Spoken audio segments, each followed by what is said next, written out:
The Capitalist World Interior, Rainer Maria Rilke, almost meets Adam Smith. Regarding world formation through capital-mediated processes, we can note that the present state of affairs has confirmed Dostoevsky's anticipations about the moods of being in glass palaces. Whatever happens today within the domain of spending power takes place in the framework of a generalized indoor reality. Wherever one happens to be, one now has to imagine the glass roof above the scene. Even exceptional events cannot escape this fact. The Twin Towers collapsed within the glass palace, and the Berlin love parades were palace amusements in a spacious jeu de paume, meaningfully guarded by a gilded angel that anachronistically reports a German victory in the West. The date must be so far back that even the ever-vigilant forces of political correctness forgot to demand the demolition of the triumphal column. The capitalist world palace, the ultralate Marxists Negri and Hart recently remeasured it under the name Empire, albeit leaving its outer boundary deliberately unmarked, presumably to invoke more effectively the chimera of an organic alliance between the outer and inner opposition, is not a coherent architectural structure. It does not resemble a residential building, but rather a comfort installation with the character of a hothouse, or a rhizome of pretentious enclaves and cushioned capsules that form a single artificial continent. Its complexity develops almost exclusively in the horizontal, as it constitutes a structure with neither height nor depth. Hence the old metaphors of foundation and superstructure no longer apply. Nor can one speak any more of an underground beneath this flat babble. We have arrived at a world without moles. Well, it would also be a misinterpretation, as already shown, to demand that the palace contain mankind in its full numbers. The great comfort structure will certainly continue to integrate numerous new citizens over a long period by promoting the inhabitants of the semi-periphery to full members. But it will also reject former dwellers and threaten many of the spatially included with social exclusion, that is to say, banishment from the preferred interior locations of the comfort context. Semi-periphery is present wherever societies still contain a broad sector of conventionally agrarian economic and artisanal conditions. Most dramatically in China, where the epochal gulf between the agro-imperial regime, which still encompasses almost 900 million people, and the modus vivendi of industrial nations, which already includes over 400 million, grows deeper by the day.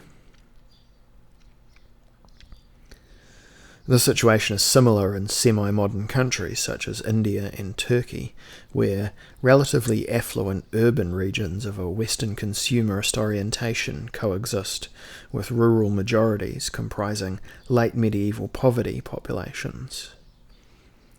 One of several reasons why it would be an incalculable adventure for the European Union to admit the semi-peripheral country of Turkey to the Crystal Palace in Brussels. Though designed as an indoor universe, the great hothouse does not require a solid shell. In this sense, even the original Crystal Palace is a partially obsolete symbol. Only in exceptional cases do its boundaries manifest themselves in hard material, as with the border fence between Mexico and the USA, or the security fence between Israel and the West Bank. The comfort installation builds its most effective walls in the form of discriminations, walls of access to monetary fortunes that separate the haves and the have-nots, walls that are erected through the extremely asymmetrical distribution of chances in life and occupational options. On the inside, the commune of spending power possessors enact their daydream of comprehensive immunity with a consistently high and increasing comfort level, while on the outside the more or less forgotten minorities attempt to survive amid their traditions, illusions, and improvisations. One can reasonably say that the concept of apartheid, after its abolition in South Africa, was generalised to apply to the whole of capitalism by breaking away from its racist formulation and changing into an economic cultural state that is difficult to grasp. In this state it has largely managed to avoid scandalisation. The modus operandi of universal apartheid involves making poverty invisible in zones of affluence on the one hand, and the segregation of the affluent in the no-hope zones on the other. The fact that, by the most generous calculations, the Crystal Palace contains almost a third of the species Homo sapiens at the start of the 21st century, though probably only a quarter or even less in reality, is partly explained by the systemic impossibility of materially organising the integration of all members of the human race into a homogeneous welfare system under the current technological, energy political, and ecological conditions.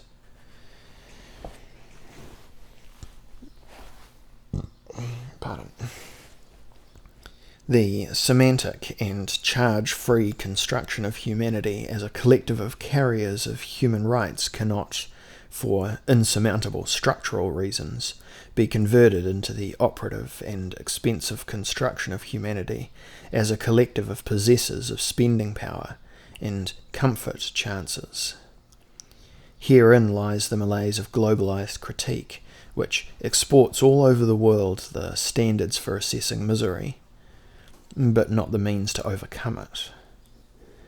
Against this background, the internet, like television before it, can be characterized as a tragic instrument.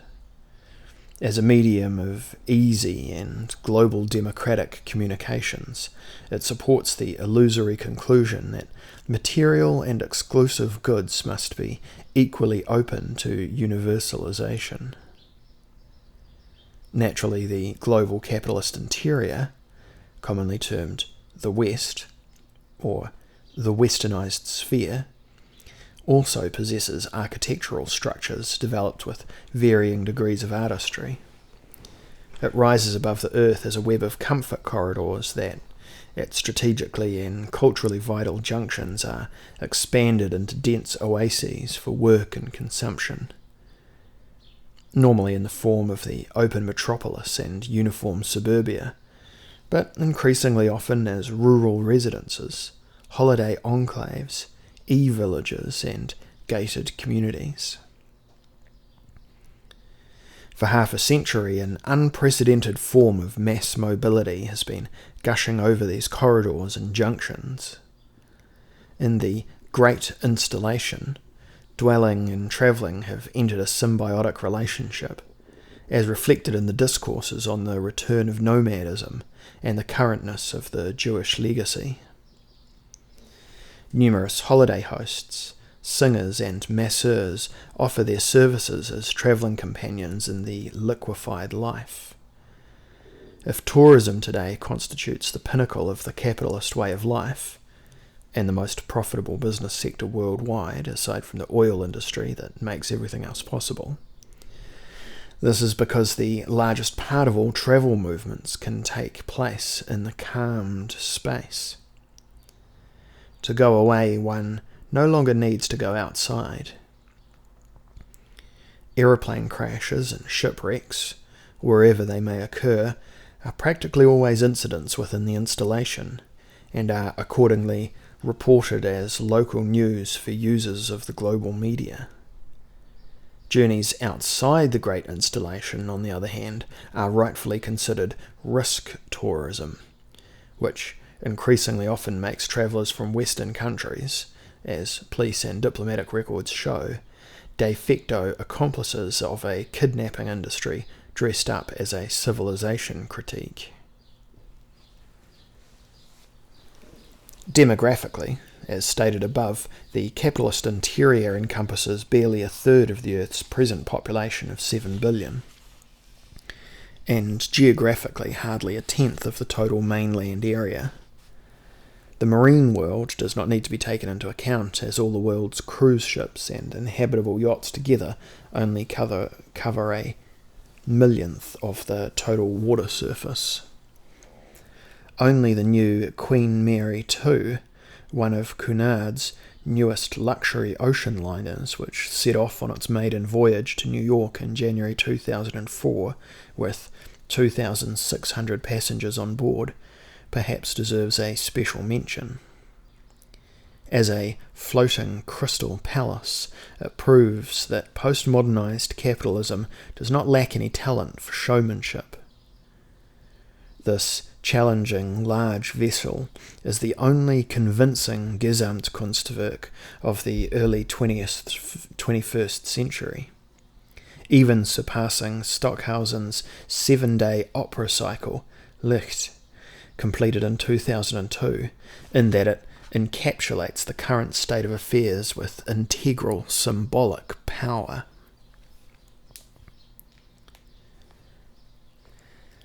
Anyone who says globalization, then, is speaking of a dynamized and comfort-animated artificial continent in the ocean of poverty, even if the dominant affirmative rhetoric likes to pretend that the world system is all-inclusive by its nature. The opposite is true, for conclusive ecological and systemic reasons. Exclusivity is inherent in the Crystal Palace project as such. Any self-pampering endosphere built on stabilized luxury and chronic overabundance is an artificial construct that challenges probability. Its continued existence assumes a durable and, at first, more or less ignorable outside, not least the Earth's atmosphere, which is used by almost all actors as a global disposal site.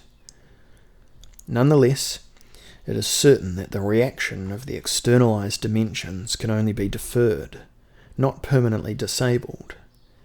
Accordingly, the phrase globalized world applies exclusively to the dynamic installation that serves as a life world shell for the faction of humanity with spending power.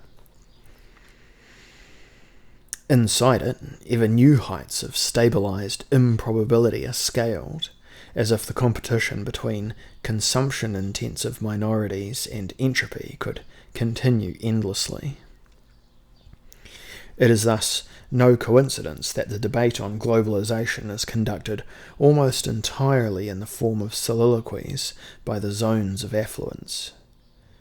The majority of other regions in the world barely know the word, generally speaking, and certainly not the matter to which it refers, except in its detrimental side effects.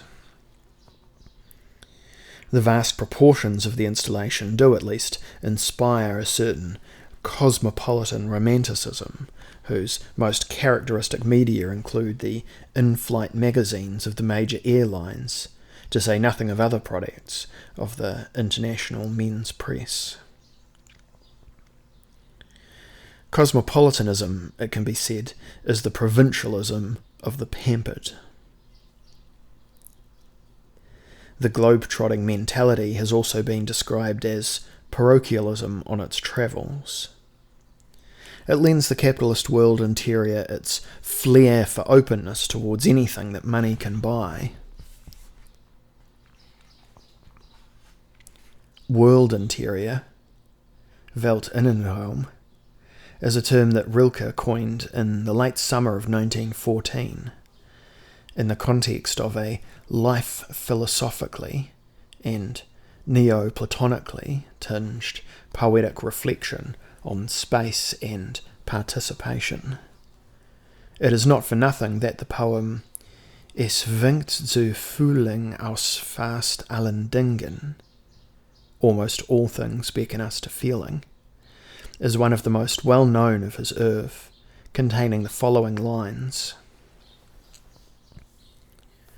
Through all beings extends the one space, world interior space.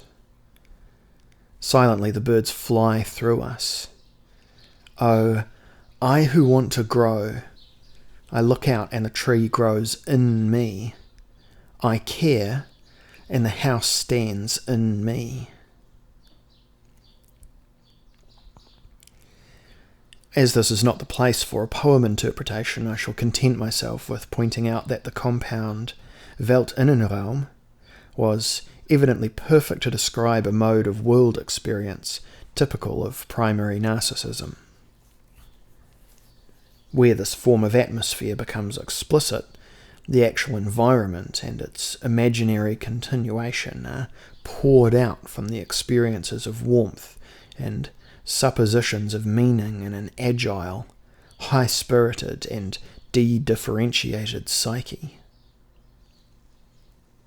It has the proto-magical ability to transform anything it touches into ensouled cohabitants of its universe. In this mode of experience, the horizon is encountered not as a boundary and transition to the outside, but rather a frame to hold the inner world. The emanation of the soul can grow into an oceanic feeling of coherence, a feeling that could plausibly be interpreted as a repetition of the fetal sensation in an external scene. The phrase oceanic feeling was brought into circulation roughly a decade after Rilke's World Interior. Let us note that the poet gave the preposition in the usual function of affirming the ego as an integral vessel or universal place, in direct contrast to Heidegger's analysis of being in from Being and Time, where the in is used to express the position of existence, the state of being held out into the open. The opposition could be indicated by the terms ecstasy and ecstasy.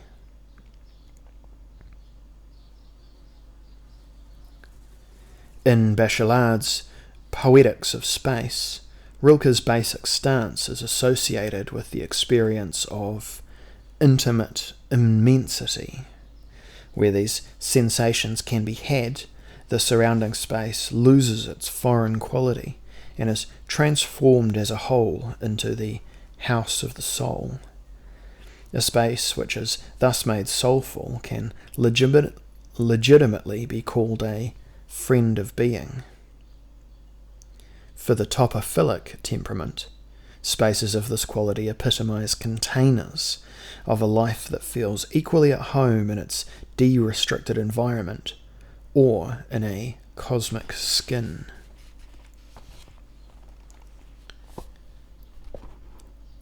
Word interior of capital, on the other hand, should be understood as a socio-topological term that is here applied to the interior creating violence of contemporary traffic and communication media. It traces the horizon of all money-dependent chances of access to places, people, commodities and data. Chances based without exception on the fact that the decisive form of subjectivity within the great installation is determined by disposal over spending power. Where spending power takes on a shape of its own, interiors and operational radii sui generis come into being. The access arcades where spending power flaneurs of all stripes go to stroll. The early architectural intuition of having markets and halls inevitably led in the early global age to the idea of the world-shaped hall, on the model of the Crystal Palace. The reaching out into the whole-shapedness of the world context as a whole is the logical consequence of this.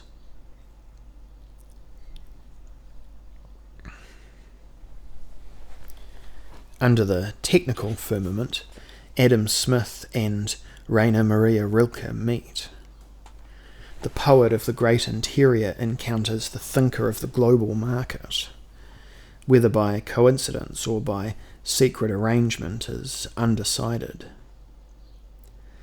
As I do not wish to rely unduly on the term encounter, it will suffice to hint at a near encounter. We shall begin with the apocryphal after-dinner speech by Adam Smith in honour of the British Prime Minister Lord North, the ominous Glasgow toast, also known as the Pin speech, which would have been given shortly after Smith's appointment as Commissioner of Customs in 1778. Nonetheless, the text reproduced here is nowhere to be found in the Glasgow edition of Smith's Works and Letters. It is followed by a lost letter by Rilke to an unknown noblewoman whose style and content indicate that it was written in the spring of 1922. Needless to say, this too is absent from editions published thus far. I shall leave it to the reader's theoretical imagination to extend the impulse lines of both documents far enough that they intersect at a virtual point in the semantic space of maturing old European self-observation. With the help of the password, no capitalism without animism, this point should be accessible from most workplaces with up-to-date equipment.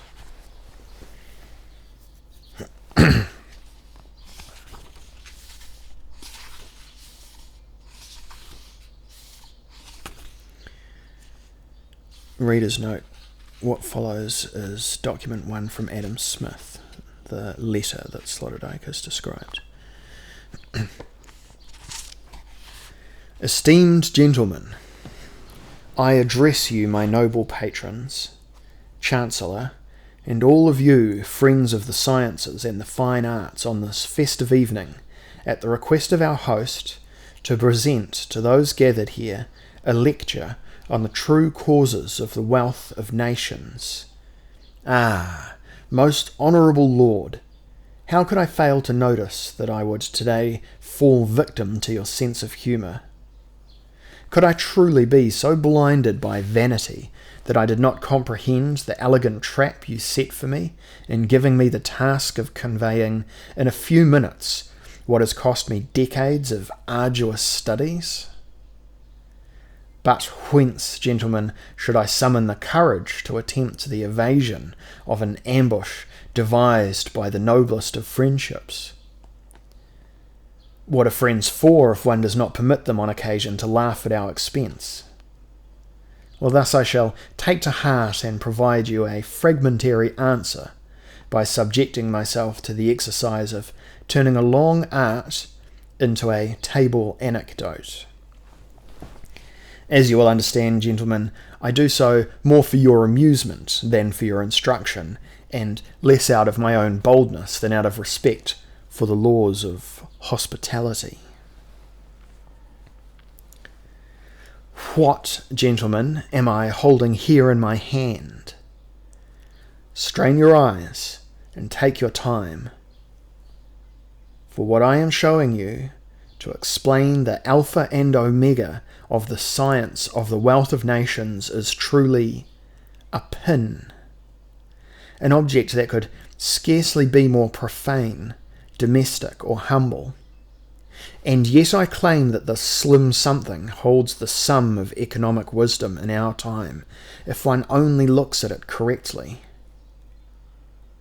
Should you now suppose, perchance, that someone is seeking to amuse themselves at your expense? Well, by no means. I will elucidate for you how this dark aphorism is to be understood. Imagine a little developed country with no division of labour and no lively bartering, where everyone provides entirely for themselves. In such a country, there is no need to accumulate any capital or reserves. Each man satisfies his own needs as they happen to present themselves. If he is hungry, well, he goes to the forest to hunt. If his robe is worn out, he clothes himself in the fur of the next big game animal he slays. If his hut is beginning to crumble, he improves it as best he can with twigs and grass from his vicinity.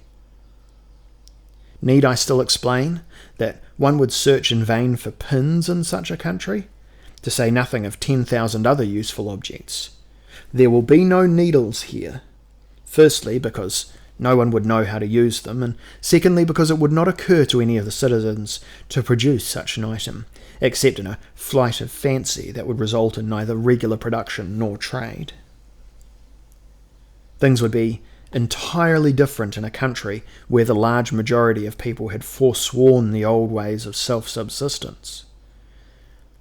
Truly, gentlemen, there are already countries whose inhabitants have set sail almost without exception on the open sea of labour division, if you will permit me to use this thoroughly British metaphor. Is it not a tremendous adventure if the businessmen and merchants of a nation decide to manufacture only such products as see the light of day purely for the purpose of being exchanged for other values? A madness indeed, but a reasonable madness and a daring wisdom. Countless numbers have already embraced it, for a reason that can easily be appreciated. In this one case, there is far more sense in risk than in sluggish caution.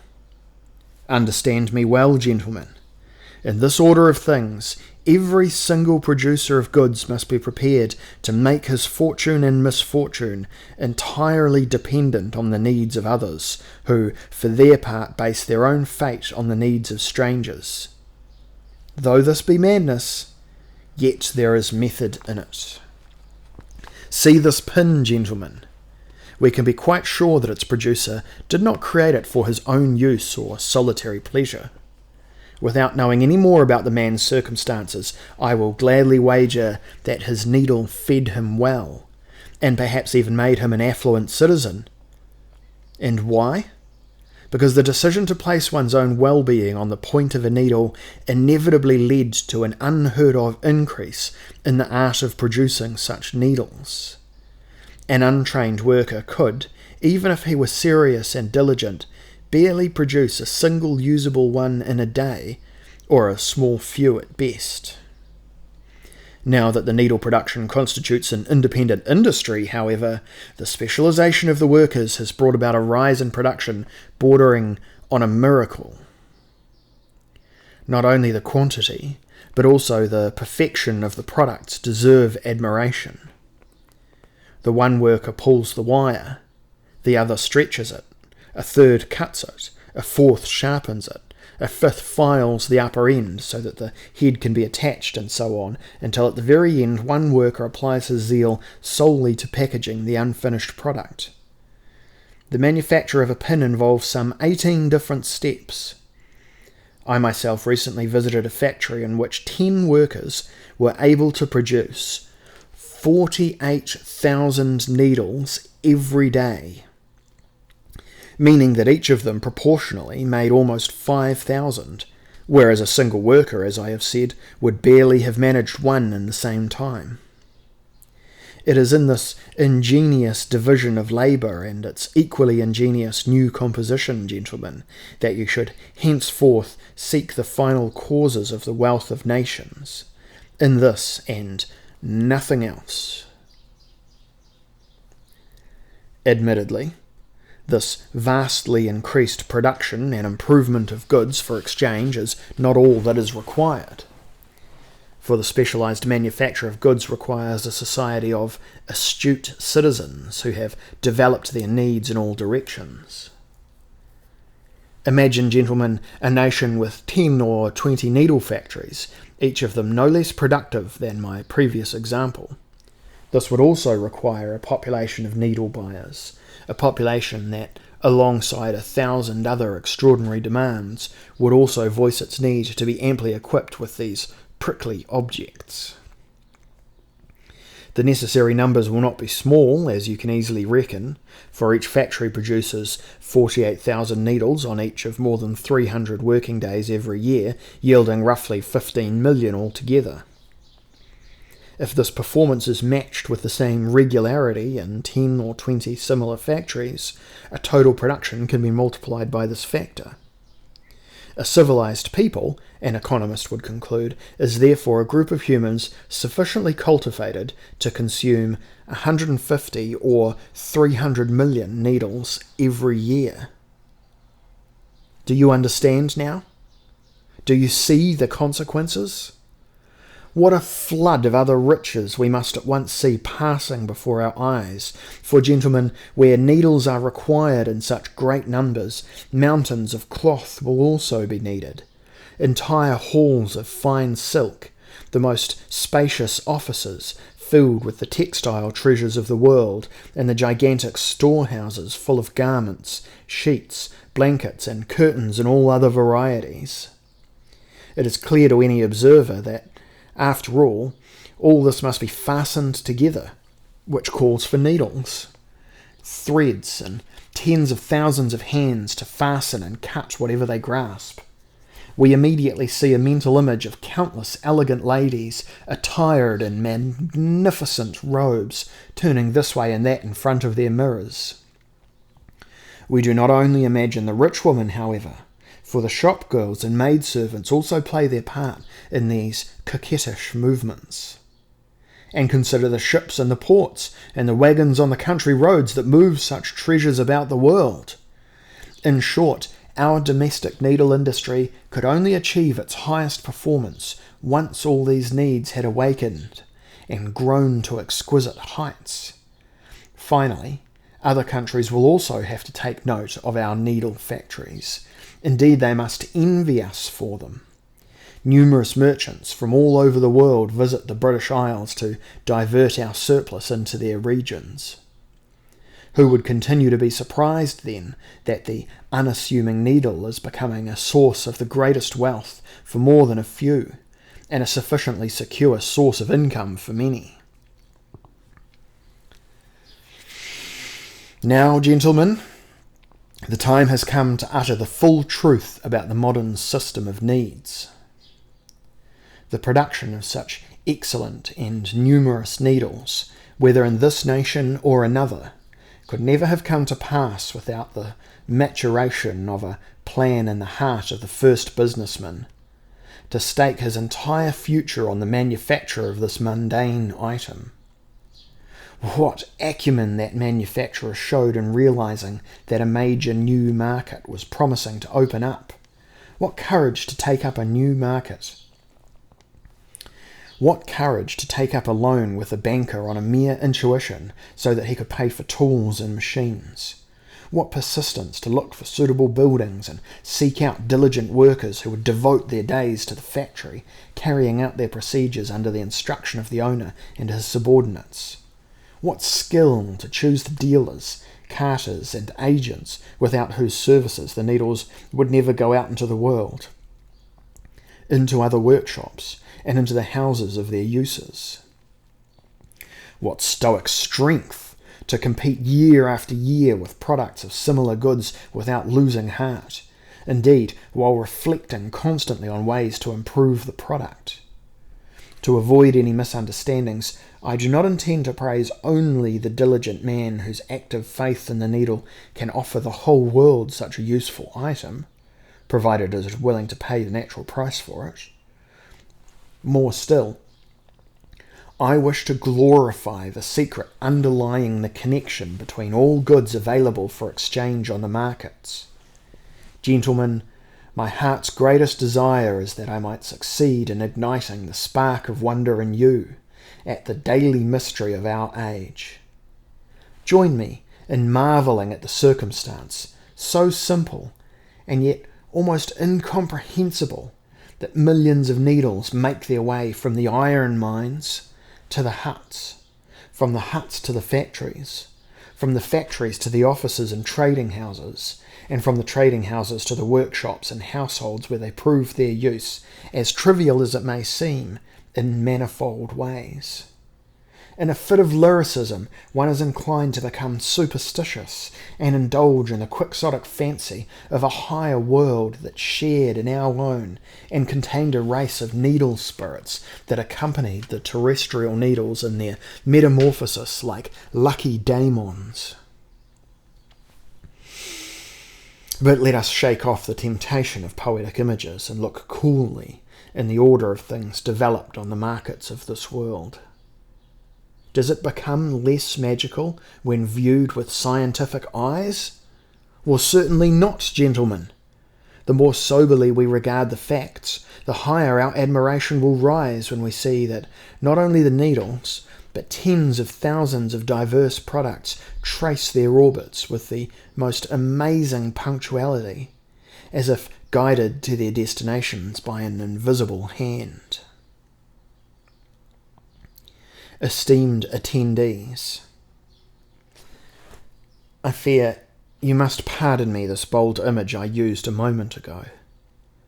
Indeed, you will have to exercise further lenience when I go further and say that this invisible hand not only guides the separate forms of goods, but in fact guarantees the larger connections between the objects produced solely for exchange in the strangest and most secure fashion. Well, for heaven's sake, you will exclaim, gentlemen, has the speaker gone mad? Is he in his right mind to speak of the invisible hand? Is he in his right mind to speak of an invisible hand that, coming from who knows where, dares to interfere in the markets to preserve order? Well, you certainly have good reason to voice this objection, gentlemen. And yet I am bound by duty to reply that the most thorough examination of the markets has brought me to the assumption, indeed the firm conviction, that there must be a higher force of balance at work in them. Perhaps an analogy will make it easier for you to understand my deep belief. Think of the impertinent suitors who once forced Penelope to weave her bridal dress, certain that her husband Odysseus would never return. What anger and distrust these men must have felt, realizing that a hidden hand undid every night what had been woven during the day. Well, we are much better off today, gentlemen, as we have the prerogative of observing how an invisible hand fabricates the very same piece of work by day and by night, a cloth that is many thousands of times greater, more intricate and richer in threads and patterns than the bridal dress of Ithaca. And many times more useful, for, as you know, that dress was never to be worn, for Odysseus ultimately returned home. How much more amazed we should be than that crowd of brazen guests competing for the favour of a matron, whereas her own hand undid what she herself had woven.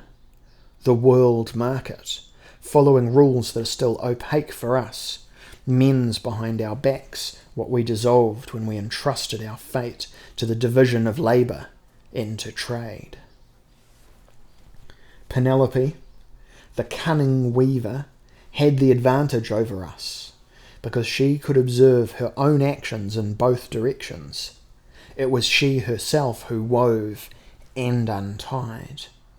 We, however, only know about one side of our dealings. We provide the separate threads and must leave it to the market, the great weaver and its magic hand, to decide whether it will tie them together or cut them off. Gentlemen, I urgently advise you to cling for all time to the belief that the market will always know more about the fabric as a whole than we, with our vision limited to individual threads, can ever hope to grasp. You will now ask, gentlemen, what bearing all this has on the art of guiding a great body politic, and I do not intend to deny you at least an outline of an answer. In a well-ruled state, where the wastefulness of the unproductive is kept in check, there will inevitably be a general state of affluence that will be tangible even in the lowest classes of society. It must result if the rulers know better than to refrain from impeding the great loom and the invisible hand operating it. A rich state is the sum of its flowering cities, but the city is a constant fair in which its environs congregate to ply trade and study innovations. Happy are those nations which are already constant fairs today. Happy the world that will one day be a single great fair filled with the noise of dealers and buyers. In that world the philosophers will receive a hint from the needle manufacturers that guides their thoughts in new directions.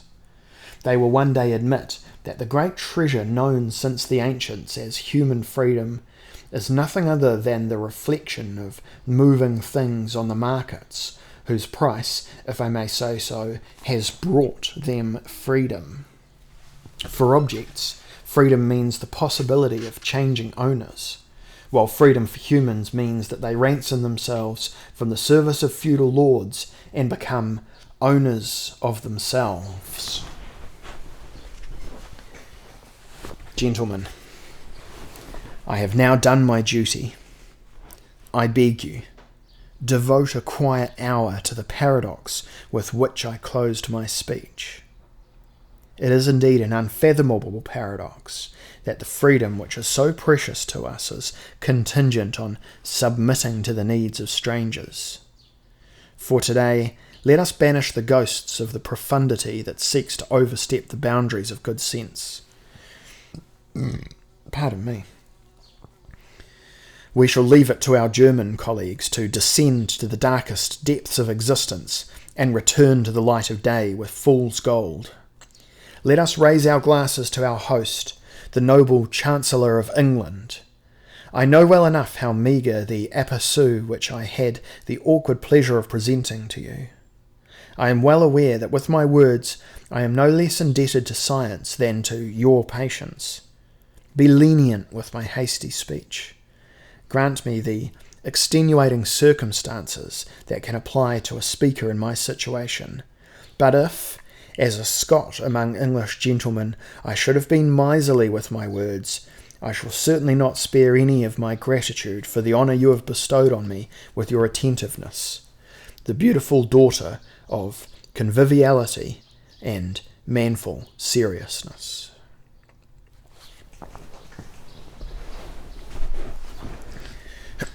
Reader's note. Next we move on to Rainer Maria Rilke's letter, the second document that Sloterdijk has provided us with.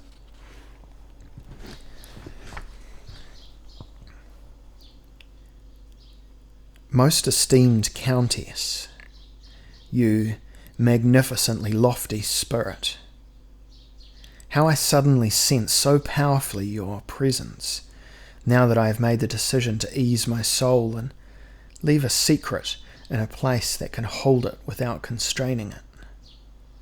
For this morning, your image came to my memory as if drawn up on threads from dark light by angels. In this hour you are as close to me as a house in which, as a youth, I spent many days. I feel as if I had been allowed to walk once more through this familiar casing of life, until I am shown the exact place where the secret I have brought with me can be deposited, to remain there and live as befits it. Well, may you smile, noble lady, at this presumption that makes me an intruder upon you, albeit one who comes bearing a gift on this occasion. Make use of your inalienable privilege of being above poets' secrets and the flailing intimations that follow in their wake. Yet remain well disposed to me in the magnanimous way that is your birthright, and whose existence has magnified the air I breathe since life showed me the favour of revealing you to me. You will recall well how, some few months ago, I sent you a festive letter. One could almost call it an epistle, a letter completed while I was yet in the heights of Musot, in which I gave you news of the elegy's completion. I do not doubt that you will remember the significance of the event. How mistaken I would be if our pulses did not beat together that day. Perhaps the echo of that message I sent out reverberates once more in your memory. But of course you remember my call to your friends, stunned by gratitude that the number was complete, the noble 10, the holy decade whose vessel I was during years of waiting, ripening, and silence.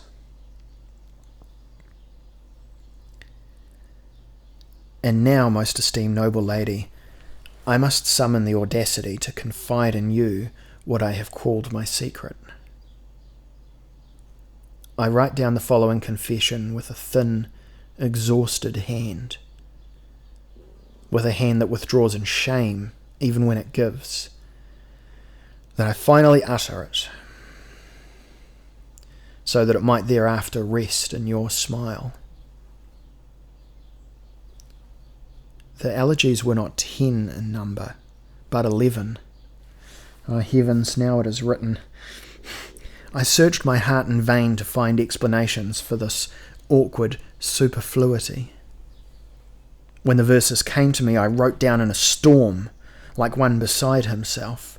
All that I fancied was being dictated to me by earnest angels. And yet once those feverish weeks were past, I gazed upon the work with less burning eyes.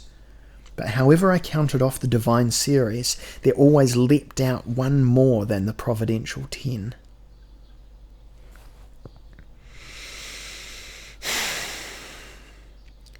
Noble lady,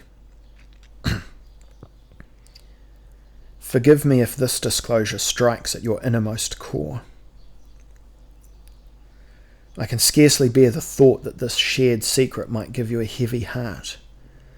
I assure you, it is impossible that you should be caused to suffer by what you learn from me. Consoled by this thought, I present you, and you alone, a copy of the surplus poem, the 11th. I know no other soul in this world to which I could so confidently entrust these orphaned verses. For what are souls? What are friends if they are not also sanctuaries for lost poems? Show these lines to no one, or only to the rare few who come close to your heart. Should it so happen that a lonely and unique spirit encounters you, one who hungers for that inner reality whose late witnesses we will have been, you will understand in an instant what is to be done, without betraying your conscience or the poem that is now your silent guest. Think of me some violet evenings when you wander the cliffs and the pull of heaven lightens your feet, and be full of the sensation that someone is close to you more quietly than ever, namely, your RMM.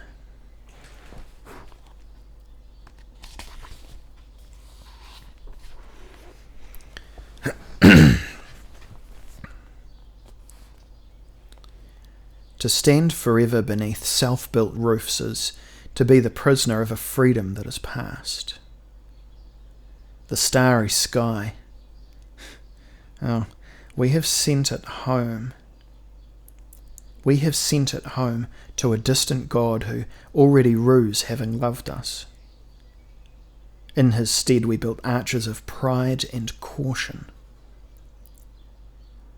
Where braces were once spanned between the stars, there now stands the frameworks of bold iron art. Glass without secrets represents the high blue. Handmade walls prop up the horizon, as if the universe would end where the works of men reach their limits. Now, even for humans, there are only bars, and no world behind millions of bars. Once, albeit outside in the old open that grew around us over millennia, where no engineer had more power than a small animal which feels the dominance of the open whenever it follows the nearby tracks. Outside, I say, and back when it was the pure truth, when the verse spoke to me, through all beings extends the one space. I found all things there sworn to be together. All that is swayed imperceptibly in its place by the same breath. And like a wind that has left the house of summer to bring the richer autumn, existence for one another went through the bodies of separated things. The space, the one, ruled as the glorious assembler, the most communicative God who handed out souls to everyone. As gifts are scattered among the crowd at princely weddings, so that the poorest can take home their share, breathing like twins, the farm woman's shoes stood in front of the darkened room. The hammer was still warm from valuable work when it lay in the workshop at night, no different from the sickle which glowed quietly with usefulness long after the harvest until winter. On every working morning, soul flowed from the handles of the tools into the hands of those who shared their dwellings with such quiet household effects as weathered men share their beds with the unspeakable scent of their compliant woman. But now a fate has driven us out of the ensouled. Everything bought, I called out, threatens the machine. We live in a machine, and inner things have become the same as the outside, as if the soul were but an exhaust fume, irksomely pouring from a loud engine. Things curl up in themselves, buyable and cold, like sick girls who have forgotten what love, flowers and seasons are. Where once lived souls, insolence has moved in. The ominous animals hang, cooled off meat, disappointed in the display cases. These high living things, the earlier accomplices of our existence, have ceased to look at us, so that we now lack the witnesses that could have sworn in silent wakefulness that we, like them, are alive, listening so far inside. All that lies scattered in the brightness of the hall now bears a single price, each object enclosed in its soullessness. Each thing cries out to us how young and important it is, as wanton as cheapness feigning expense.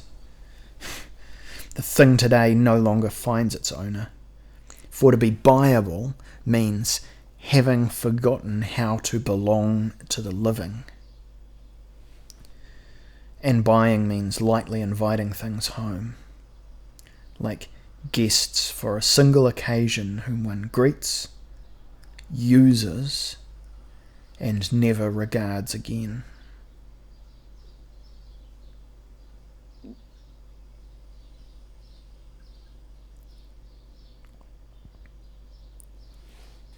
Reader's note. Here we pick up Sloterdijk's writing again. If buying, selling, renting, letting, borrowing and lending are operations that affect all aspects of life in the great installation, it is inevitable that the accessibility of things through monetary mediation will produce a corresponding world feeling. First of all, one experiences an immeasurable increase in inaccessible objects. One experiences an immeasurable increase in accessible objects. And last of all, the convergence of the world interior and the spending power space, with consequences for the status of the devices surrounding us on a daily basis. As soon as many previously non-purchasable things are pulled over to the buyable side, and some unavailabilities suddenly appear available and reversible, one feels forced towards the culture-critical exaggeration that all conventional values are subject to revaluation and devaluation. One should make it clear, however, that expanded commodity traffic does not automatically imply universal corruption. Anyone who uses money to gain access to commodities, information, and people substitutes irrevocable operations for lasting belonging. This loosening must be comprehended and rehearsed. That things from the world of belonging do not remain untransformed in their transition to the world of options is a fact mirrored in countless nervous reflections. One understands why it constituted one of the most disconcerting human experiences during the technological and monetary metamorphosis of the world. Numerous observers of the period, including Baudelaire, whom Benjamin invoked as his chief witness, stated that things were cooling off and revealing a fake, wanton side. As if driven by their own malice, they suddenly seemed to be deliberately infiltrating humanity, instead of remaining within a single organic owner. From that point on, treachery was in the air, as if things had committed some breach of fidelity by becoming commodities. Walter Benjamin's Marx and Baudelaire-inspired suggestion of interpreting prostitution not simply as a professional exploitation of the sexual illusion, but as a general mode of being among people and things in the money-driven world, responded sensitively to those connections and twisted them in a manner that was itself not without illusions.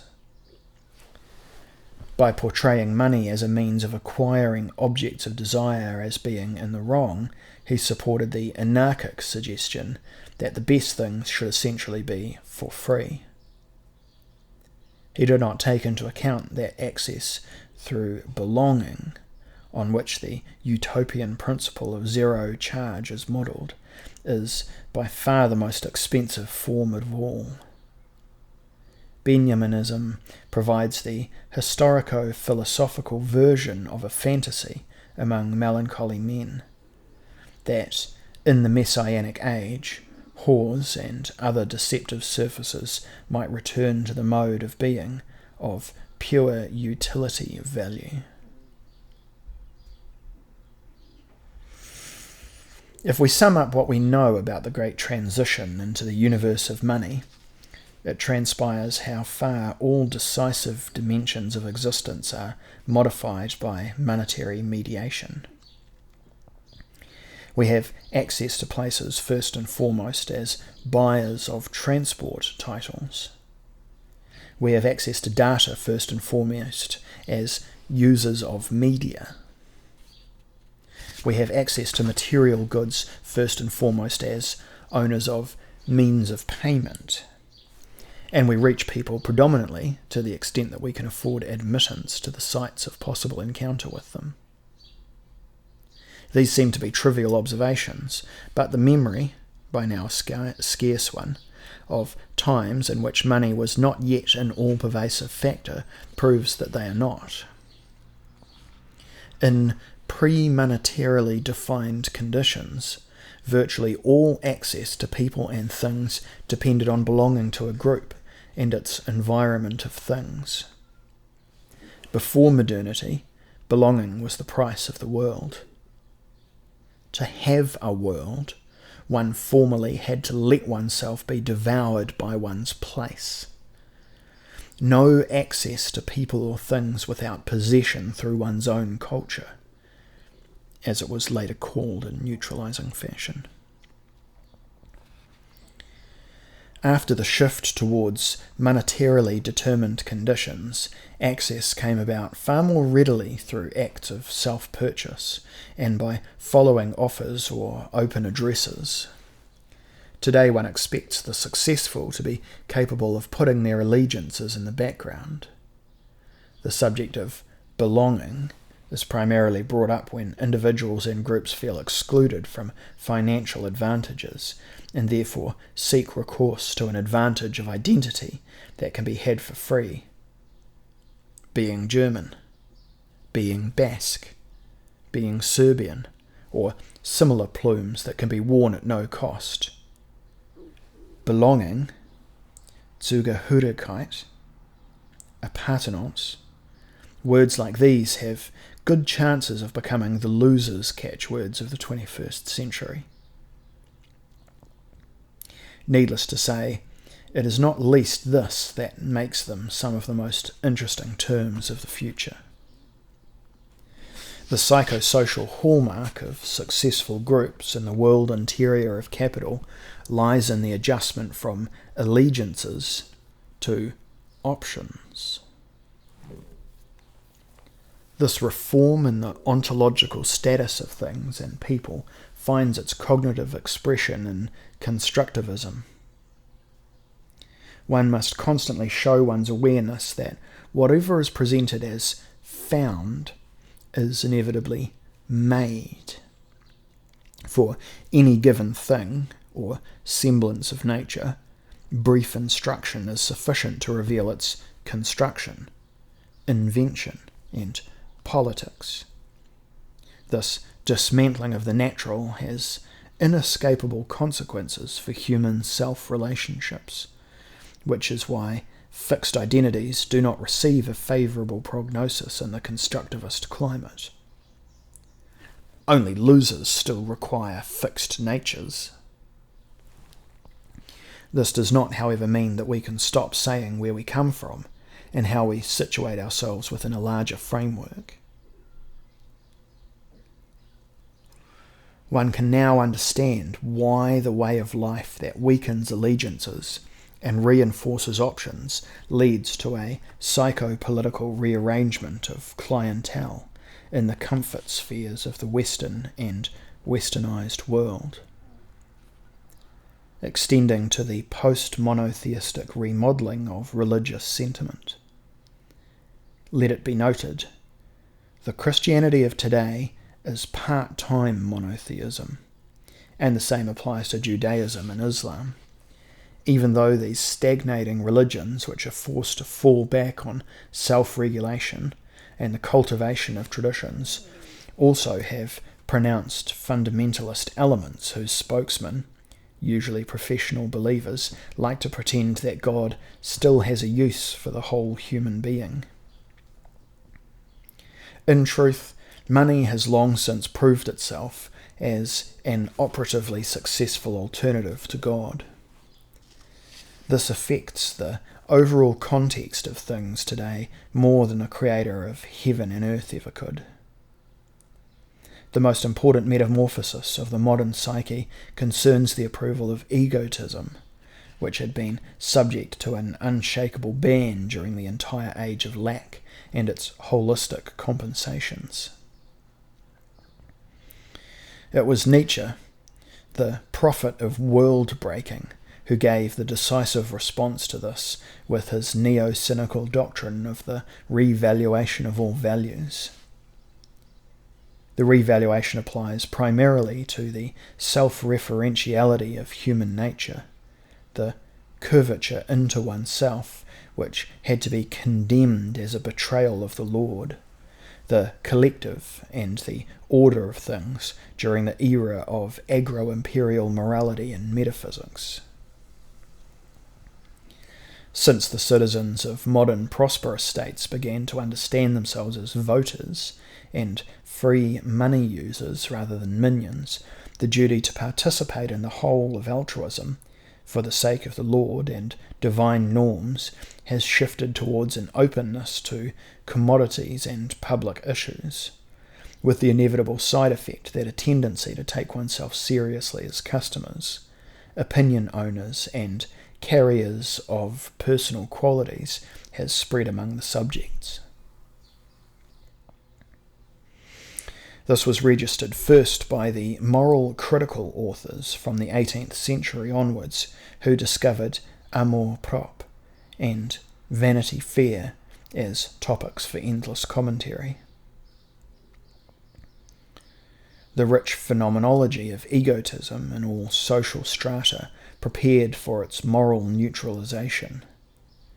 The analytical content of this literature led to Nietzsche's gay science, while its human-shaping surpluses contributed to demands for the Übermensch, whose modern equivalent is the cosmopolitan consumer.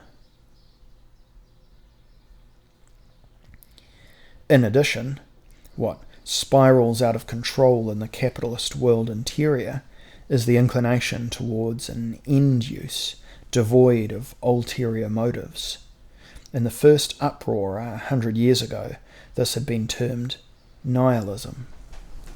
The name expresses the observation that consumption and disrespect are adjacent phenomena. And indeed, the consumerist metamorphosis of the subject did create an awareness of the right to destroy the objects of consumption. The model for the revaluation of all values is the organic metabolism.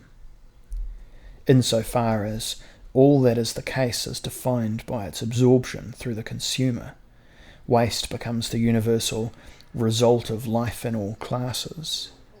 In the words of Rameau's nephew, the forefather of neo-cynicism, in this framework, revaluation always amounts to devaluation. The same trend releases vague pantheistic and polytheistic forms of experience, as the global system favours persons without overly fixed qualities. And how could it be otherwise, when the task of the individual in the capital universe is to become involved in ever more numerous commodity offers, ever more diverse role play, ever more invasive advertising, and ever more arbitrary art environments?